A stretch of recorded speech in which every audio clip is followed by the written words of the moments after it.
Jai Hind everyone. Congratulations for clearing CDS exam. Now before going for SSB interview, few documents you have to keep, for which you have to make a checklist. Not just documents, we'll discuss that what important things should be kept in your packing. So without any delay, let's start the video. तो सबसे पहले documents की ही बात करते हैं, क्या important documents आपको रखने हैं। सबसे पहले कॉल लेटर, आपको मेल पे आपका कॉल अप लेटर आ जाएगा और उसमें सारे सर्टिफिकेट्स, बहुत से ऐसे फॉर्म्स भी मेंशन होंगे जो आपको फिल करके लेके जाने हैं without any mistake.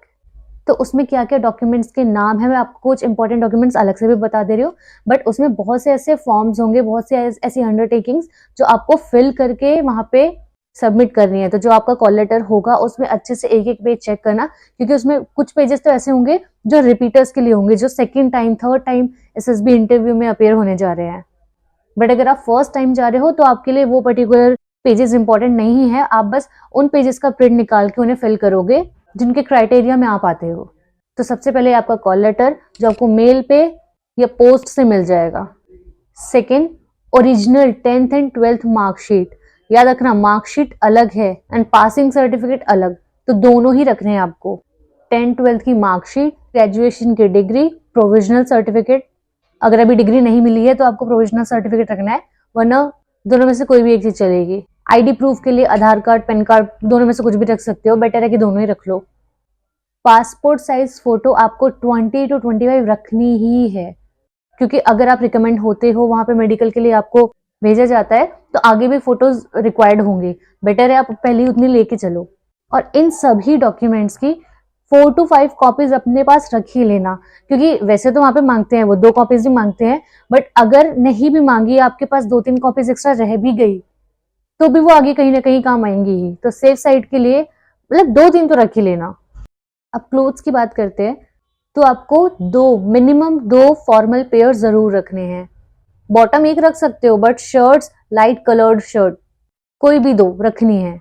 Shirt, trouser, formal shoes, socks, tie भी रख सकते हो। टाई रखो ना रखो, लेकिन बाकी सारी चीजें जरूर रखनी है।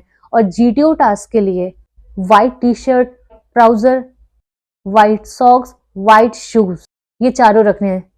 स्पोर्ट शूज आप रख सकते हो, बट सॉक्स भी व्हाइट ही रखनी है। ये तो बाहर के लिए, बाकी जब आप डिनर टाइम, लंच टाइम भी जा रहे हो, उस टाइम आपको कोई भी निकर, शॉर्ट्स, कैफरी ये सब पहन के नहीं जाना है, तो एक इनफॉर्मल लोअर या फुल पैंट रख सकते हो। बाकी सोते वक्त अपने कंफर्टेबल क्लोथ्स आपको पता ही है। बाकी बेसिक टॉयलेटरीज जैसे toothbrush, toothpaste, soap, shampoo, deodorant, shaving kit, towel, nail cutter, मतलब बैंडेड वगैरह जो भी छोटी मोटी चीजें होंगी वो सभी आप रख सकते हो। इसके अलावा मतलब ये तो मैंने बेसिक चीजें बताई है, जो भी आप कैरी करना चाहते हो 5 से 6 दिन के लिए, वो सब आपको रखना चाहिए। और कुछ स्टेशनरी किट भी रखनी है, जैसे black and blue pens, notepad, folder जिसमें आप अपने डॉक्यूमेंट्स रखो, वॉच, और वॉच आपकी स्मार्ट वॉच नहीं होनी चाहिए। Few things like water bottle, power bank, earphones. और 1-2 सजेशन, जैसे प्रिंटेड क्लोथ्स मत ले जाना, इट लुक्स इनफॉर्मल। तो जो आप शर्ट लेके जाओगे वो प्लेन होनी चाहिए। और लॉक जरूर लेके जाना, क्योंकि जो आपको रूम प्रोवाइड किया जाएगा हो सकता है उसमें 2-3 लोग और रहें, तो मेन डोर जो लॉक होगा वो आपको अपने साथ, अपने एंड से ही लॉक करना होगा, वो कोई लॉक प्रोवाइड नहीं करेंगे। बीइंग गर्ल्स हम लोग लॉक लेके गए थे, तो हमने एक कॉमन लॉक ही अपने रूम के गेट पे लगा दिया था, जिसके अंदर हम 3 लोग रह रहे थे, तो इसलिए लॉक एंड की जरूर रखना। और कुछ चीजें वहां पे मना है, वो बिल्कुल भी मत ले जाना, जो कि ऑब्वियसली थोड़ी सी कॉमन सेंस वाली बात है, बट स्टिल मैं बता दूं। Knives, blades, cigarettes, lighters, alcohol और एनी शार्प ऑब्जेक्ट।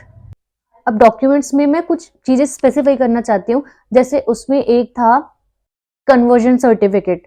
जो भी आपके कॉलेज में सीजीपीए, एसजीपीए सिस्टम होगा, उसके लिए कन्वर्जन सर्टिफिकेट एक होगा जो आपको कॉलेज से लेके आना होगा। हालांकि मैंने तो डाउनलोड किया था वो दिल्ली यूनिवर्सिटी की वेबसाइट से, और वो वहां एक्सेप्ट हो गया था। तो अगर आप दिल्ली यूनिवर्सिटी से हो तो डाउनलोड भी कर सकते हो। आपकी जो भी यूनिवर्सिटी आप चेक करना, अगर वो गूगल पे अवेलेबल होगा, नहीं होगा तो आपको कॉलेज से जाके बात करनी है, और वो कन्वर्जन सर्टिफिकेट आपको प्रोवाइड करेंगे। और बहुत ज्यादा इन डॉक्यूमेंट्स को सीरियस लेना है, क्योंकि 4-5 लोगों को सिर्फ और सिर्फ डॉक्यूमेंट्स के बेस पे बाहर किया गया था, मतलब उनकी स्क्रीनिंग ही नहीं हुई थी। उनको पहला टेस्ट ही नहीं देने दिया था, उनके डॉक्यूमेंट्स ही नहीं थे, मतलब डॉक्यूमेंट्स में 1-2 पेपर नहीं थे तो उन्हें बाहर कर दिया था। कन्वर्जन सर्टिफिकेट के बेस पे भी एक बंदे को बाहर किया था। इसलिए हर एक डॉक्यूमेंट को बहुत सीरियस लेना है और हर चीज रखनी है। एडमिट कार्ड भी रखना है आपका, जो सीडीएस एग्जाम का एडमिट कार्ड होगा उसको भी संभाल के रखना है, वो भी लेके जाना है। और जितने भी फॉर्म्स आपको कॉल अप लेटर में मिलेंगे उन्हें फिल करके लेके जाना है। बाकी इस चीज के रिगार्डिंग आपको कोई भी डाउट हो, ask me in comment section और इंस्टाग्राम। जय हिंद।